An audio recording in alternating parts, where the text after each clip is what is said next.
കൃഷ്ണ നിങ്ങളെന്ത് എടുക്കുന്നത്? ബാ കയറി.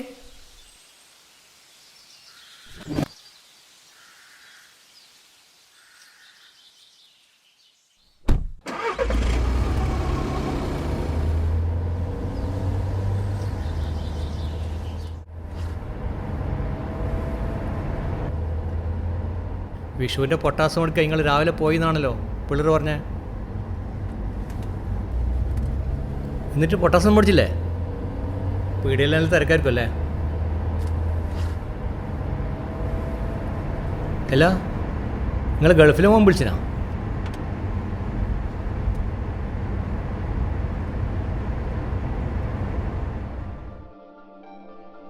അതെ, ഞാൻ ഈ പൈസ കടം കൊടുക്കുന്നത് പുണ്യം കിട്ടാനൊന്നല്ല. ഗ്യാസ് കിട്ടുന്നില്ല എന്ന് പറഞ്ഞിട്ട് ചായപ്പൊടി പൂട്ടിയിട്ട് വീട്ടിലിരുന്നിട്ട് കാര്യമൊന്നുമില്ല. ഗ്യാസ് ഇല്ലാത്ത കാലത്ത് ഇവിടെ ആര് കച്ചവടം നടത്തിയിട്ടില്ലേ? ഓരോ നമ്പർ. ഇനി പീടിയ പൂട്ടിയാലും ശരി തുറന്നാലും ശരി പലിശ കൃത്യമായിട്ട് വീട് കിട്ടണം. പൈസ മണിച്ച് നക്കുമ്പോ ഒരു ഉളുപ്പില്ലാനല്ലോ. ഇതിപ്പോ അടവ് മുടങ്ങിയിട്ട് മാസം 2 ആയില്ലേ. കയ്യിൽ പൈസ ഇല്ലെങ്കിൽ പറ്റില് ചായ കുടിച്ചിട്ട് കടം പറഞ്ഞു പോയ കുറേന്നും ഉണ്ടാവില്ലേ? ഐറ്റങ്ങള് വീട്ടിൽ പോയിട്ട് കിട്ടേണ്ട പൈസ ചോദിച്ചു മേടിക്കണം. എന്തായാലും മറ്റന്നാൾ ഞാനങ്ങ് വീട്ടിലേക്ക് വരുന്നുണ്ട്. 2 ദിവസത്തിനുള്ളിൽ ഇനിയൊരു തീരുമാനം ഉണ്ടാക്കണേ. ഓരോ അലവലാദികൾ പൈസ മേടിച്ചിട്ട് പറ്റിക്കാൻ നടക്കും. കൃഷ്ണേട്ടാ, ഞാൻ പറയുന്നു നിങ്ങൾ കേൾക്കുന്നില്ലേ? എന്തേലും മോനെ? ഗൾഫിലുള്ള നിങ്ങളെ മോൻ വിളിച്ചിനോന്ന്. വിളിച്ചില്ലേ? ഓന് ഇപ്രാവശ്യത്തെ വിഷുവിന് വരുന്നുണ്ടാ? ഇല്ലപ്പാ, ആടയിൽ യുദ്ധമല്ലേ. ഓന് പണിയൊന്നുമില്ലായിട്ട് കുറച്ചായി. നാട്ടിൽ വരാന്ന് വെച്ചാൽ വിമാന ടിക്കറ്റിന് വലിയ പൈസ എന്നാണ് പറയുന്നിട്ട്.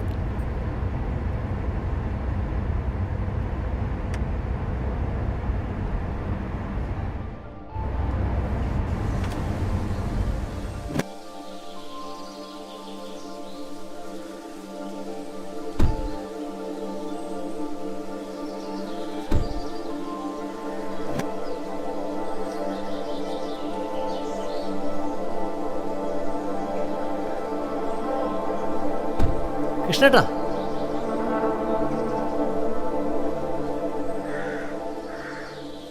കൃഷ്ണേട്ടാ, ഇത് കുറച്ച് വീട്ടു സാധനം പിള്ളേർക്കെല്ലാം പടക്കുവാന്ന് കേട്ടാ.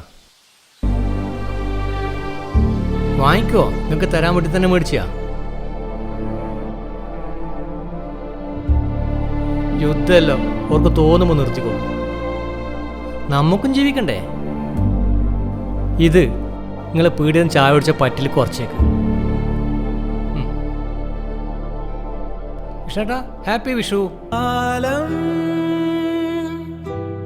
ദൂരെ ദൂരെ കാണാച്ചില്ലയൊന്നിൽ